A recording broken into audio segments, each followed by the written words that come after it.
Oh my Dr. Pepper. Dr. Pepper, are you hearing this? Please sponsor. We need $3.95. We go through a lot of Dr. Pepper.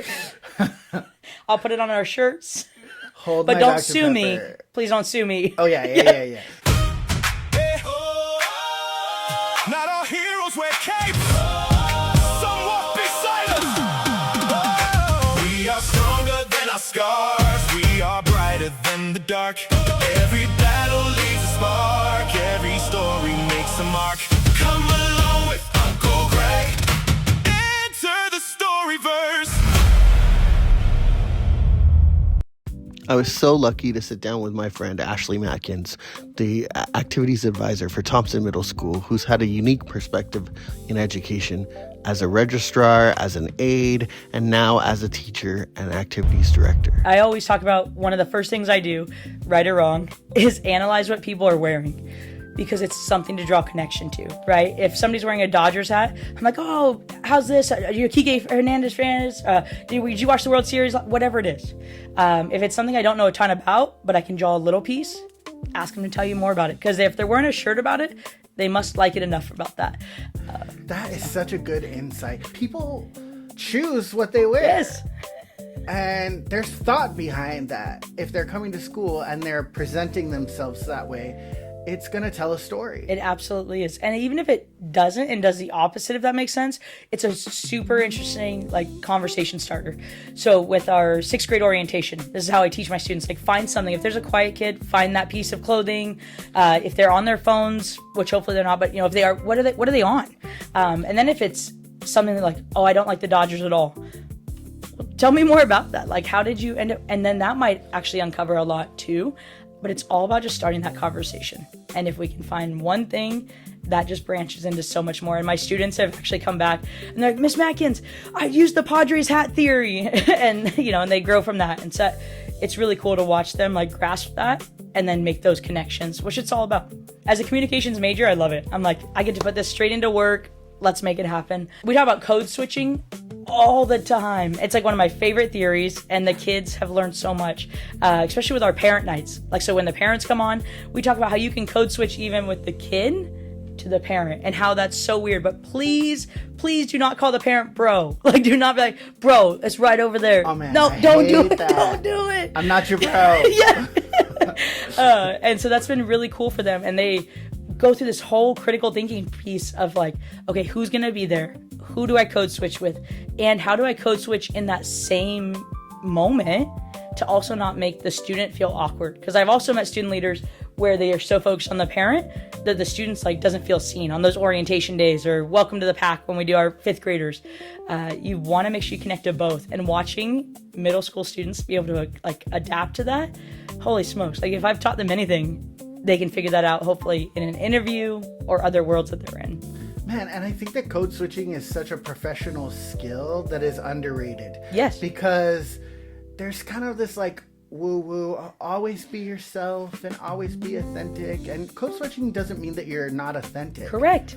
But you cannot show up to work if you work at Starbucks, if you work anywhere. If you're a lawyer going to court that day, you can't just show up and be like, yeah, it sucks today and I'm going to be a jerk because that's who I authentically am right now. You are absolutely correct. No, you'll lose your job. And you can still be authentic. That's exactly what I try to teach them. It doesn't make you not authentic to talk to a parent respectfully or a superintendent or whoever. You're absolutely right. It's still 100% you. And there's a 100% you with your friends. There's a 100% you with your family. And those are okay. It's still authentic. And it's still just as important to bring your best self and to that appropriate situation. Who is your favorite superhero? And what do you think it says about you? All right. So I thought about this. I wore my Iron Man watch because it used to be Iron Man. And recently, I think it's shifted. It's Ant-Man. The reason why is, number one, I always try to lead with comedy. I think when we can keep things light and have brevity, it's good for souls. Oh, you're not so crazy. Hey, you're cute.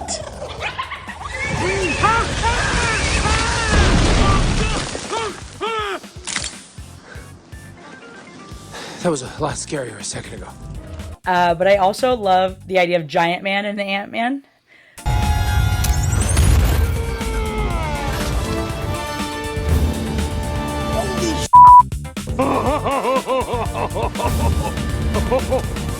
Okay, tiny dude is big now. He's big now. Where I know when I can work in the background, be small, do what I need. And there's also moments when you have to rise and be that voice or be the leader in front, but both are equally as important. The quiet behind the scene, and sometimes you got to rise to the challenge. So that is my favorite superhero, and I think the most reflective of me.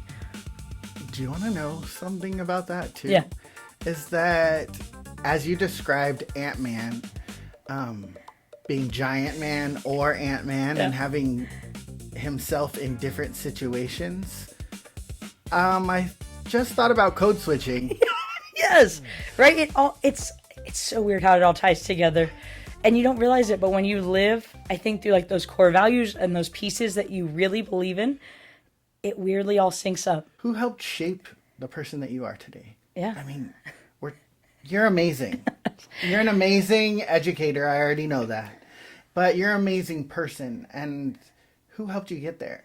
I don't know if there's one single person, and that's not to an offense to anyone. I had some incredible people early on in my life.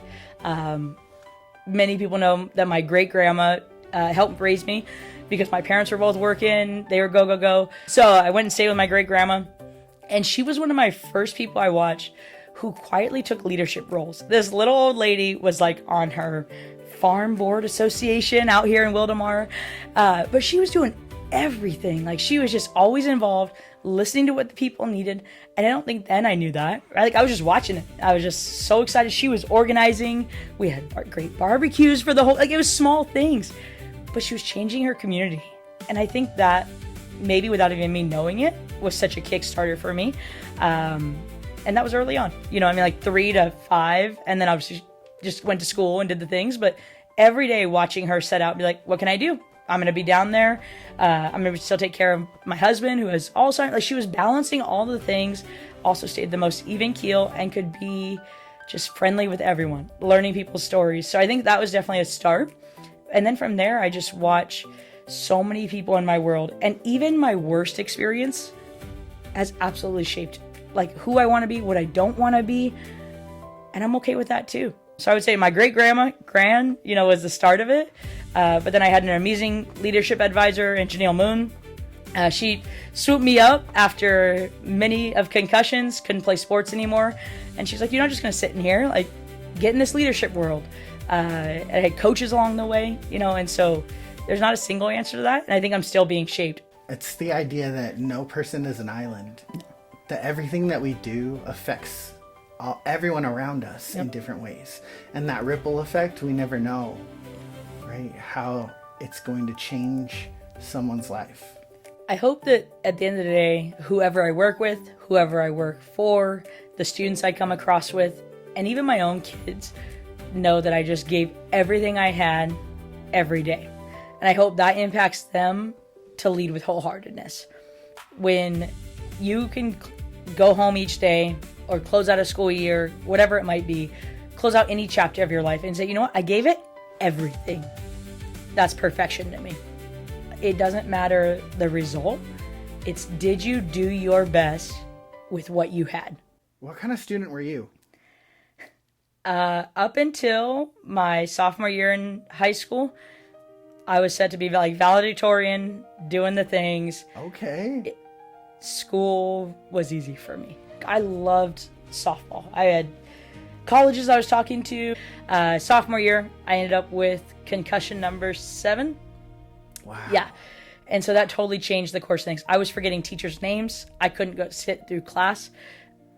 Everything changed. My first concussion happened on New Year's Eve when I was in 5th grade. I slipped in the garage, hit my head on the garage floor playing basketball. Softball related. So it wasn't my first. They weren't all softball related. Okay.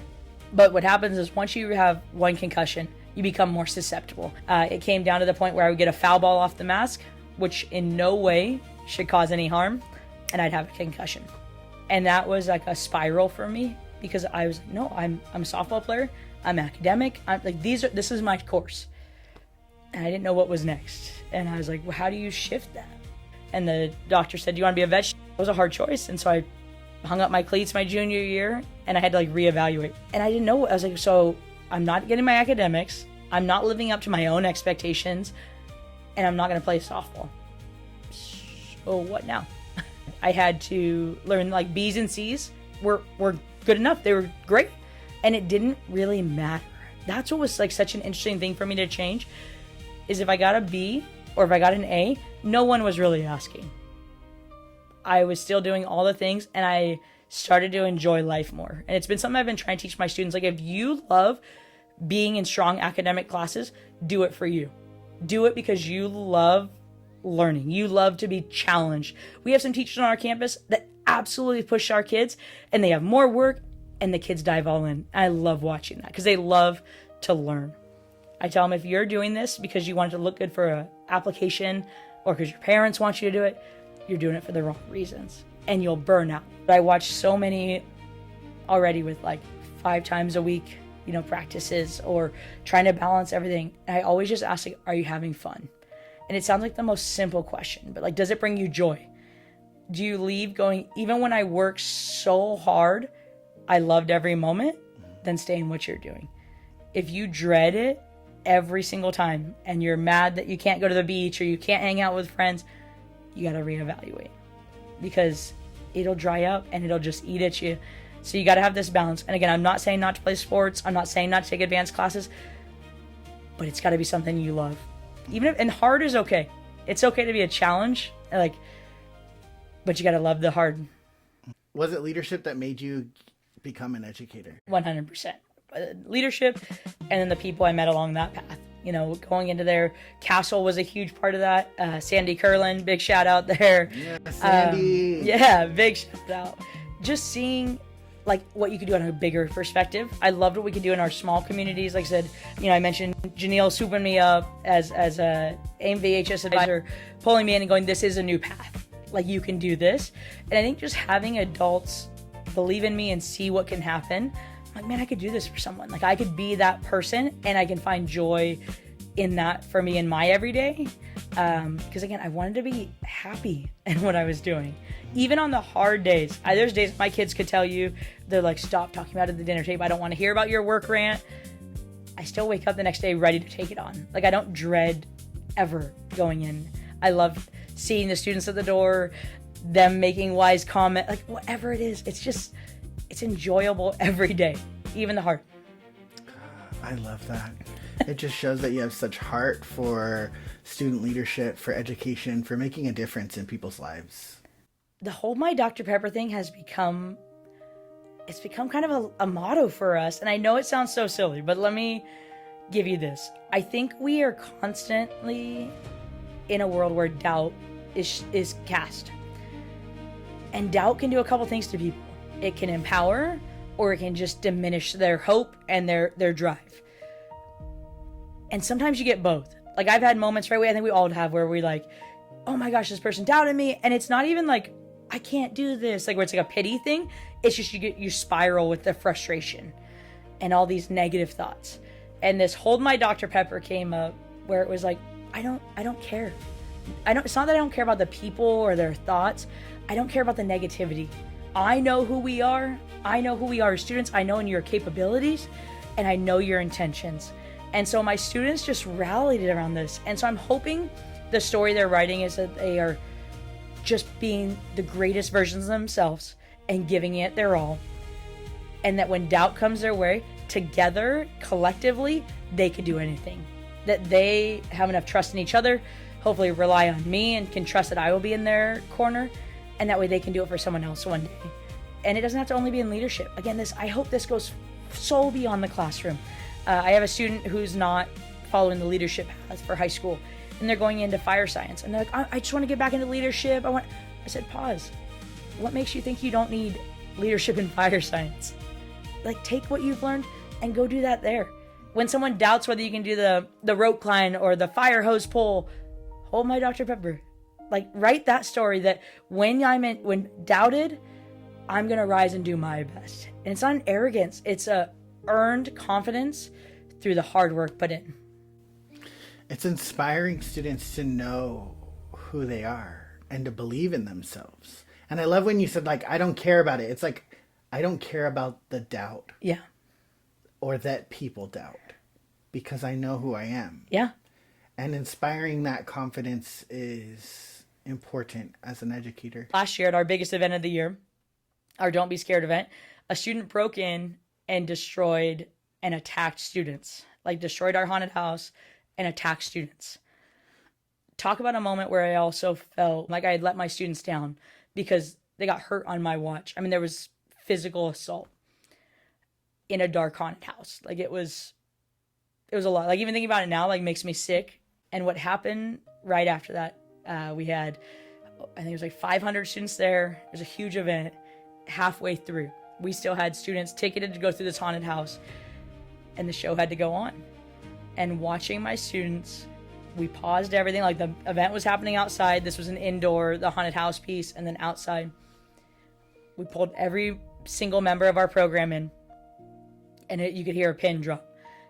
And there were some students, in tears, kind of just trying to gather themselves. I mean, it was a scary moment. And we just talked about who we are for each other, how we can't allow something like this to tear us down, because the negativity that student tried to bring into our space was not going to be what taught. They didn't get to win. And I know I'm talking about a student here, but it's not about that student. It's about that moment that they'll face in their life where something negative, someone chooses to do something negative for their own gain, for their own enjoyment. And my students looked at one another, and one by one, they just picked each other up. And like, we've got this. Miss Matkins, we need 5 minutes. We're going to put this all back together, and the show's back on. And we just did it. And the students rallied in a way that I don't even, like, they're 12 years old, 13 years old. And in that moment, at the end of the event, we all gathered again. And the looks on their faces of like, we won. We did this for one another. And the bond that created for them, like, that was the moment I was like, okay, we can do this. I can do this as an educator. And hopefully that moment, as much as it might have been scary for some or just like a horrific moment for a lot of others, I hope they carry that for the rest of their lives on what the flip was of that and how they worked together. And that was probably my proudest moment, even though it was also my worst moment as an educator. And it was weird to couple those two, but then to watch them to come together, I was like, we're building something special here. In that moment, they applied your teaching, that lesson. They said, hold my Dr. Pepper. Hold my Dr. Pepper. You have a wife. I do.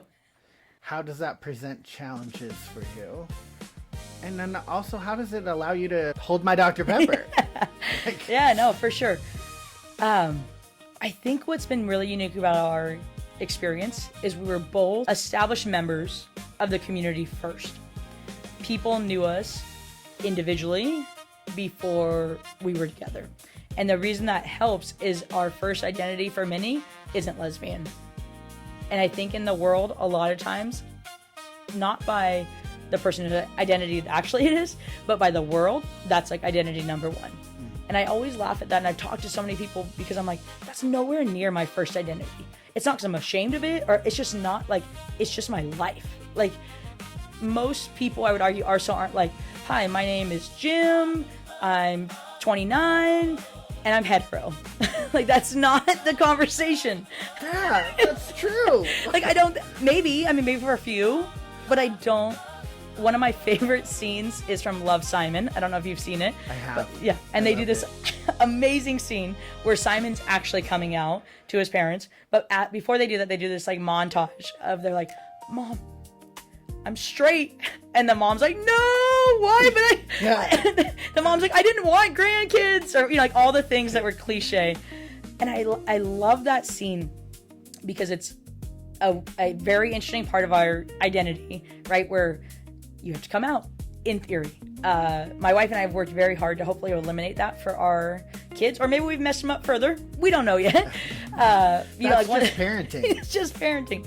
But one of the things we do is like, if my son's helping cook, it's like, hey, your spouse is gonna love that, or someone that you love one day is gonna love that you cook. There's never like, your wife's gonna love that.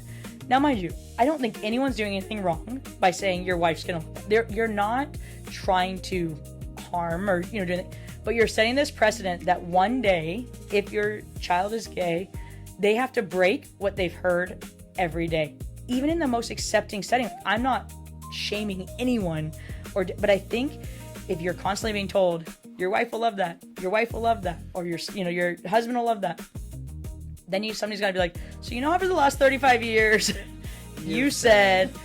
And again, I'm not trying to, that's just something, the approach we've taken, because how do we have to eliminate having to come out? Because in a community like ours, you could have to come out over and over and over and over again.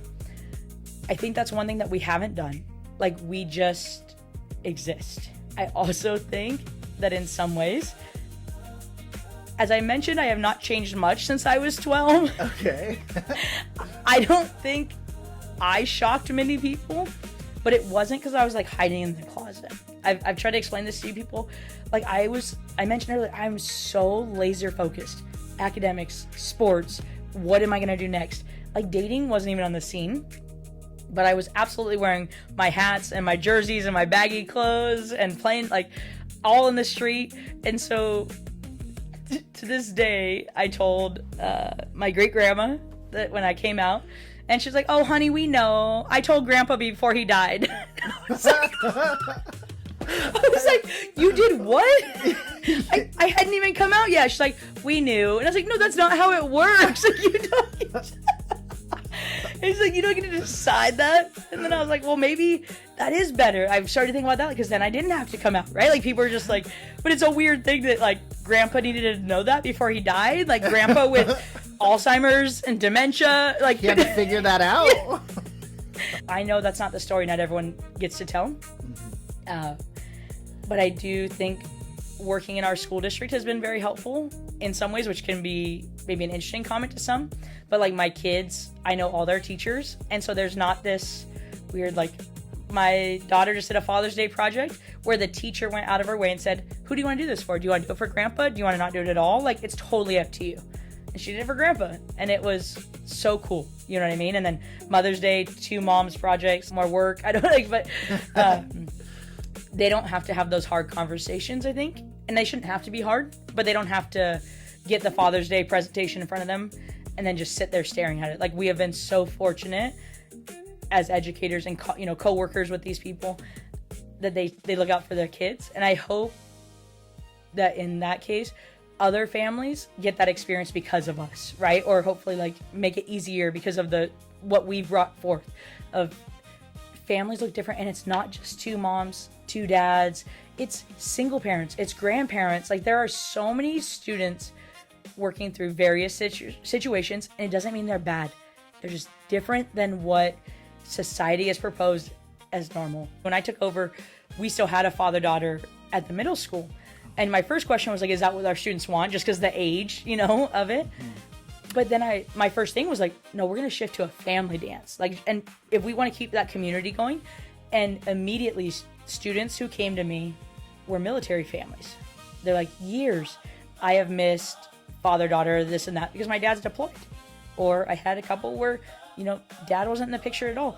And they're like, I get it. I don't have to go to the event, but it's just another reminder. And it's not just dads. It could be a Mother's Day thing. It could, whatever. I had students who were in an alternative placement where families weren't in the picture at all. And they got to bring someone from their community within there. And no one asked any questions because it was just a family event. You know what I mean? And so what's good for my family can also be good for a lot of different families and a lot of different makeups. You're not eliminating anything. You're not taking away. No. You're adding to something that's already wonderful. It is. And when you include more people, when you allow others to come into the event or into the space, it builds it up and becomes such a beautiful thing. Absolutely. There's no harm in it, right? There should only be good, and it should impact so many in that direction. My wife and I have the ability to spark change at the district level, at the community level, to just make families and students feel more welcome. Some of the things that you've said, the way that language is used, the way that can limit different people at events, the daddy-daughter thing, or the Father's Day project or any of that. I think that people often get hyper focused on homosexual couples or on homosexuality as being the driving force behind change. But the fact that you talked about military dads aren't able to come to this. Police officers maybe, firefighters. Yeah, they may still be in this area. Yeah. Not available. Just that shift in language. I'm being raised by a single mom. What if my dad died? Yeah. In the line of duty, maybe. Yeah, like there's so many unique situations for every family. Yeah. And it's not even about that there's a normal. It's just every person and every family has a unique situation. We don't know what's going on behind closed doors. So at school, if we open it up and say, hey, anybody can come to this. Why not? If someone listening today could take away one lesson from your story, what would you want it to be? I think I'm going to stay true to hold my Dr. Pepper. Don't let anyone else doubt you of your own abilities. Don't let anyone keep you from creating your perfection. And again, that perfection is just that you gave everything you had and left it all out on the field. Hold my Dr. Pepper. Hold my Dr. Pepper. Dr. Pepper, are you hearing this? Please sponsor. We need $3.95. We go through a lot of Dr. Pepper. I'll put it on our shirts.